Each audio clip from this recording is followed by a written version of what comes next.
اعوذ باللہ من الشیطان اللعین الرجیم بسم اللہ الرحمن الرحیم حمد و ثنا اس رب جلیل کی جو کائنات پہ خالق و مالک ہے، اور درود و سلام و محمد وآل محمد پر، اللہم صلی علی محمد وآل محمد۔ فواد بھائی کے سوال ہو کہ امام حسین علیہ السلام کے سلسلے میں یہ ہمارا گفتگو اپنے ساتویں مرحلے میں پہنچ چکی ہے۔ ہم پچھلے پارٹ 6 میں کربلا تک امام کی شہادت بیان کر چکے ہیں، لیکن کچھ باتیں اس سے منسلک ہیں، اس واقعے سے، تو ہم نے چاہا اس پر بھی تھوڑی سی روشنی ڈالی جائے۔ جیسے کہ ہم اس ویڈیو میں انشاءاللہ دو باتوں پر گفتگو کریں گے کہ امام حسین علیہ السلام نے یزید پلید کی بیعت کیوں نہیں کی، اور امام کے بیعت کے انکار سے فائدہ کیا ہوا دین کو۔ تو آئیے پہلا سوال کرتے ہیں کہ پہلے تو اس پہ بات کرتے ہیں کہ امام نے بیعت کیوں نہیں کی۔ ہم یہ بتا چکے ہیں کہ اس نے کیوں بیعت مانگی، لیکن ہم نے یہ آج بتائیں گے کہ امام نے بیعت کیوں نہیں کی اس کی۔ دیکھیے، پہلے تو آپ کو بیعت کو سمجھنا پڑے گا کہ بیعت تھی کیا۔ پہلا ٹرم یوز کی بیعت کرے میری، تو بیعت کیا؟ بیعت سے مراد یہ تھی کہ امام حسین علیہ السلام اس پلید کو حجت خدا مانے، اسے اللہ کے دین کا ریپرزنٹیٹیو مانے، اسے نبی پاک کا جانشین مانے، اسے رسول خدا کا خلیفہ مانے، اسے امام وقت مانے، اسے حجت خدا مانے۔ یہ امام سب مانے، اس کا یہ تھا بیعت۔ اچھا، ایک پل کے لیے اگر ہم یہ سب ازیوم کر لیں، نعوذ باللہ، کہ امام اس کی بیعت کر لیتے، تو کیا امام حسین کی اس کی بیعت کرنے سے کیا وہ خلیفہ برحق بن جاتا؟ کیا وہ اللہ اور اس کے رسول کے دین کا سچا ریپرزنٹیٹیو بن جاتا؟ نہیں، یہ بالکل ایسا ہی ہے کہ جیسے ایک پل کے لیے ازوم کر لیا جائے کہ نعوذ باللہ موسیٰ علیہ السلام فرعون کو خدا مان لیتے، کیا آپ ہی تم خدا ہو۔ اچھا، تو کیا موسیٰ کہ فرعون کو خدا ماننے سے کیا فرعون خدا بن جاتا؟ نہیں، فرعون تو خدا نہیں بنتا، لیکن ہوتا کیا اس کا نتیجہ؟ اس کا نتیجہ یہ ہوتا کہ موسیٰ علیہ السلام کی اپنی نبوت کمپرومائز ہو جاتی، موسیٰ کی نبوت چلی جاتی۔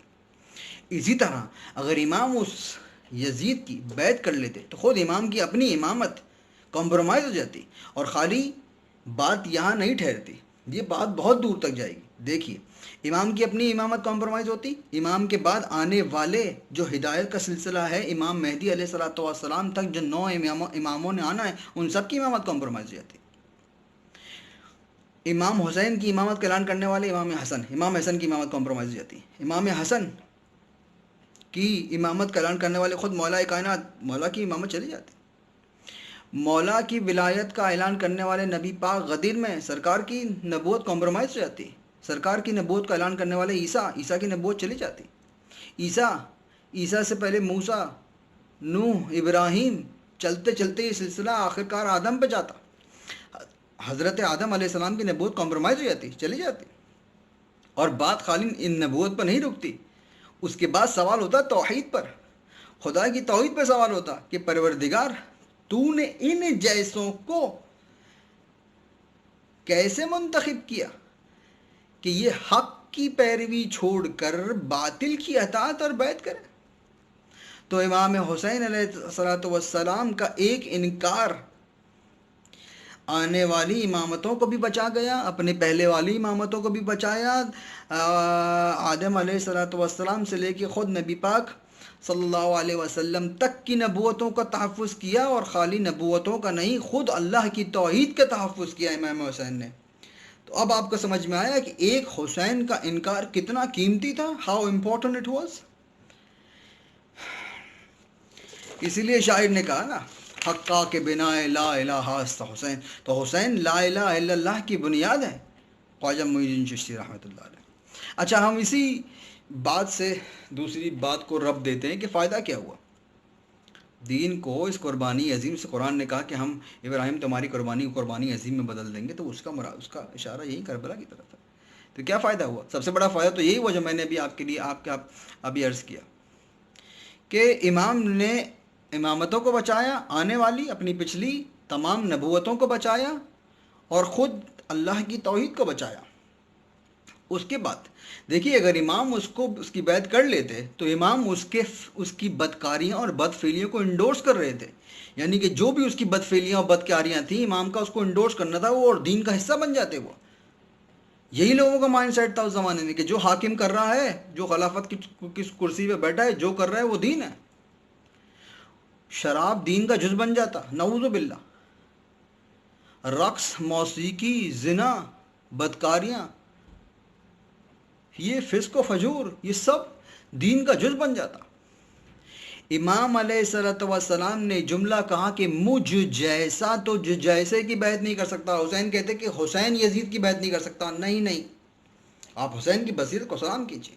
امام نے کہا مجھ سے پہلے بھی جو مجھ جیسے تھے اور جو میرے بعد آنے والے بھی مجھ جیسے ہیں قیامت تک کے لیے، نہ تجھ جیسے جو تجھ سے پہلے تھے ان کی بیعت کی، اور نہ تیرے بعد جو تجھ جیسے قیامت تک آئیں گے ان کی بیعت کریں گے۔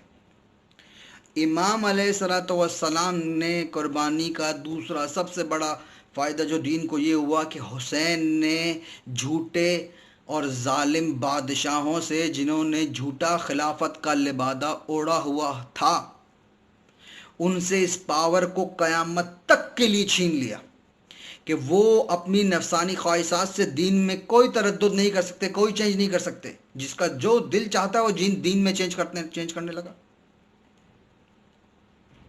کوئی فجر میں اٹھ کے کہتا ہے کہ آج اذان یہ دو، ارے بھائی کیوں دیں، میں بادشاہ ہوں، اچھا بھائی۔ کوئی کہہ رہا ہے کہ آج اذان میں بسم اللہ نہیں پڑھی جائے گی بلند آواز سے، کیوں بھائی، میں بادشاہ، اچھا بھائی۔ کوئی نماز میں رفع یدین بند کرا رہا ہے، کیوں بھائی، ہمیں بادشاہ۔ کوئی حج تمتع بند کروا رہا ہے، کیوں بھائی، ہمیں بادشاہ۔ بھائی حد تو یہ ہو گئی کہ جمعے کا خطبہ بت کو دے دیا، بت پہ پڑھا دی نماز، امیر شام یزید کے ڈیڈی۔ یہ اللہ کا دین ہے، کسی کے باپ کا دین نہیں ہے جو کرسی پہ بیٹھا ہے جو دل چاہتا کرتا رہا۔ یہ تو میں نے 3-4 اشارے دیے ہیں، بہت ہیں۔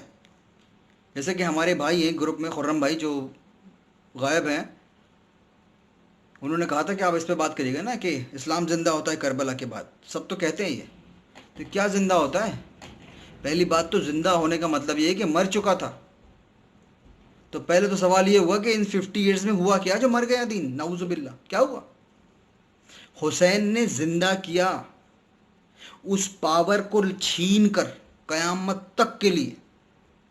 تو کیا امام حسین کے بعد یا یزید کے بعد بہت اچھے لوگ بیٹھے؟ یزید کے بھی باپ بیٹھے، اس سے بھی 10 گنا زیادہ ظالم بیٹھے۔ بنو عباس نے کیا کم ظلم کیے ہیں آل رسول پر؟ لیکن 2 فائدے ہوئے۔ پہلا فائدہ یہ ہوا کہ امام حسین علیہ الصلوۃ والسلام نے جو ان سے پاور چھینی تھی، وہ اپنے فسق و فجور، اپنی کالی کرتوتیں کرتے رہے۔ کیا شراب بھی بند ہو گئی؟ نہیں، شراب چلتی رہی۔ کیا زنے بند ہو گئے؟ چلتے رہے۔ کیا رقص و موسیقی اور بہرحال سب چلتا رہا، لیکن کسی کی ضرورت نہیں ہوئی کہ اپنے اس فعل کو دین کا جز بناتے۔ امام نے دین کو بچا کے رکھا، پہلی بات۔ دوسرا فائدہ یہ ہوا کہ کسی بھی جھوٹے بادشاہ نے، کسی بھی ظالم بادشاہ نے، کسی بھی جھوٹے خلافت کا لبادہ اوڑھنے والے نے امام حسین کی اس قربانی کے بعد کسی بھی امام حق سے، کسی بھی ائمہ اہل بیت سے اس کی جرت نہیں ہوئی کہ وہ بیعت کا مطالبہ کرے، کیونکہ وہ جانتے تھے کہ ان سے بیعت مانگیں گے تو ایک اور کربلا ہوگی۔ ارے وہ تو ایک ہی میں ساری چین کھل گئی، وہ کہاں سے دوسری پہ بیعت کرتے؟ امام نے ہی جرت بھی ان سے چھین لی۔ کسی نے بیعت کا مطالبہ نہیں کیا، انہوں نے کہا نہیں، بیعت کا مطالبہ نہیں کریں۔ کیوں؟ کیونکہ امام حسین نہیں، حسین کے بعد جو 9 ہیں وہ بھی حسین ہیں، وہ بھی حقا کے بنا الہ الہ است حسین ہے، امام مہدی علیہ الصلوۃ والسلام تک۔ تو یہ 2 فائدے ہوئے۔ تو حسین نے اس قربانی کو دے کر دین کو ایسے بچایا، یہ فائدہ ہوا۔ دیکھیے میں ایک اور بات کر کے گفتگو کو اختتام کروں کہ دیکھیے ایک تو یہ تو خواجہ معین الدین چشتی رحمۃ اللہ نے کہا دین پناہ است حسین۔ ارے کیا مطلب دین پناہ است حسین؟ پناہ وہ لیتا ہے جو کمزور ہو، پناہ وہ لیتا ہے جو ضعیف ہو، پناہ وہ لیتا ہے جس کی جان خطرے میں ہو، اور پناہ وہ دیتا ہے جو قوی ہو، جو مضبوط ہو۔ خواجہ معین الدین چشتی رحمۃ اللہ علیہ فرما رہے ہیں کہ 50 سال کے بعد پیغمبر کے دین کی جان خطرے میں تھی، مرنے والا تھا جین، نعوذ باللہ۔ اس کو حسین نے بچایا، حسین نے پناہ دی، پھر کہا دین است حسین، دین ہی حسین ہے۔ دیکھیے اگر آپ، خدا نہ کرے آپ کا بچہ ایسا بیمار ہو جائے کوئی، یہ مثال اپنی طرف سے دے رہا ہوں، اور بہت سے ڈاکٹر جواب دے دیں کہ بھئی سوری ہم کچھ نہیں کر سکتے، ایک ڈاکٹر اس میں سے کھڑا ہو کے بولے کہ بھئی میں آپریشن کروں گا اور انشاءاللہ آپ کا بچہ بالکل ٹھیک ہو جائے گا، اور بہرحال آپریشن کرے اور باذن خدا آپ کا بچہ بچ جائے، آپ اپنے دل پہ قرآن رکھ کے بتائیے کہ آپ کتنا اس کا تھینک یو کریں گے؟ ہاں؟ آپ کے لب جو ہے نا وہ تھکیں گے نہیں اس کو تھینک یو کہہ کہہ کر. اور جب تک آپ زندہ رہیں گے، جب تک وہ ڈاکٹر زندہ رہے گا، جب جب ملیں گے، جب جب یاد کریں گے، اور شاید جب جب اپنے بچے کو دیکھیں گے تب تب اس ڈاکٹر کو یاد کریں گے اور دل میں اس کا شکریہ ادا کرتے رہیں گے. تو جو آپ کے بچے کو بچا لے اس کا تو زندگی بھر شکریہ ادا کریں گے، اور جو اپنے بچے دے کر دین بچا لے، کبھی آپ نے اس کا تھینک یو کیا؟ خدا کی قسم کبھی تنہائی میں کھڑے ہو کے آپ نے اذان سنی اور اذان سننے کے بعد کربلا کا رخ کر کے کہا تھینک یو حسین؟ کبھی آپ نے رمضان میں روزہ رکھنے کے بعد کہا تھینک یو حسین؟ کبھی آپ نے عید کی نماز پڑھنے کے بعد کہا تھینک یو حسین؟ کبھی آپ نے حج اور عمرہ کرنے کے بعد کہا تھینک یو حسین؟ تو خوددارا میں نے تو بہرحال جملہ کہہ دیا. اس کے امام نے بہرحال پہ خدا نے اس کے بہت سے ریوارڈز امام حسین علیہ السلام کو دیے. قرآن نے کہا تم میرا ذکر کرو میں تمہارا ذکر کروں گا. دنیا کا کوئی ایسا کونا نہیں ہے، دنیا کا کوئی ایسا شہر، کوئی خطہ نہیں ہے جہاں پہ حسین کا ذکر نہ ہوتا ہو. ایک ہی شہر میں کئی زبانوں میں حسین کے ذکر ہوتے ہیں، حسین کی عزاداری ہوتی ہے. یہ کم معجزے سے کم ہے. ایک شخص جو صحرا میں کھڑا ہو کے اپنا سب کچھ لٹا دے، اس کا ذکر کائنات کے ہر کونے کونے میں. ایک وہ علم جو حضرت عباس کا یزید ملعون نے اپنے انسٹرکشنز پر گروایا، ایک علم تھا نا جو کربلا میں ایک صحرا میں گر گیا. آج دنیا کا کون سا ایسا شہر نہیں ہے جہاں پر وہ عباس کا علم نہیں لگا ہوا؟ کیا یہ خدا کا معجزہ نہیں ہے؟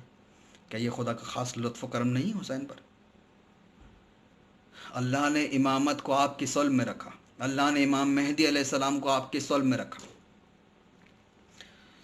اللہ نے آپ کے ذکر کو بلند رکھا، اللہ نے آپ کے دشمنوں کے ناموں کو گالی بنا دیا اور بہت سے فائدے رکھے. بہرحال اللہ نے آپ کی تربت کی خاک میں شفا رکھی. اللہ نے آپ کی گنبد کے نیچے دعائیں مستجاب ہوتی ہیں. اللہ نے آپ کے در کو باب الحوائج بنایا. بہرحال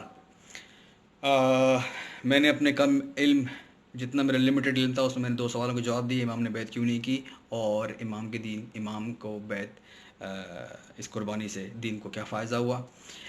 ہم سے گروپ میں ایک اور سوال ہوا ہے کہ کچھ لعین جو ہیں وہ یزید کو یہ کہہ کر بچاتے ہیں کہ یزید تو وہاں موجود تھا ہی نہیں. انشاءاللہ خدا نے ہمت اور طاقت دی تو ہم ایک چھوٹی سی کلپ اس پر بھی بنائیں گے. آپ کے سوال، آپ کے کمنٹس، آپ کے فیڈ بیک کے منتظر ہیں. وما علینا الا البلاغ المبین.